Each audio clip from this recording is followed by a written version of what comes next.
మనిషి మనిషికి తేడా ఉంటుంది, మనసే మనిషికి అందాన్ని ఇస్తుంది.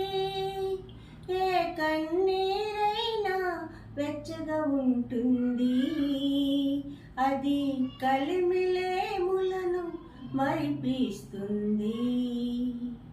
కలువకు చంద్రుడు ఎంతో దూరం, కమలానికి సూర్యుడు మరీ దూరం. దూరమైన కొలది కలుగును అనురాగం, విరహంలోనే ఉన్నది అనుబంధం. కలువకు చంద్రుడు ఎంతో దూరం, కమలానికి సూర్యుడు మరీ దూరం.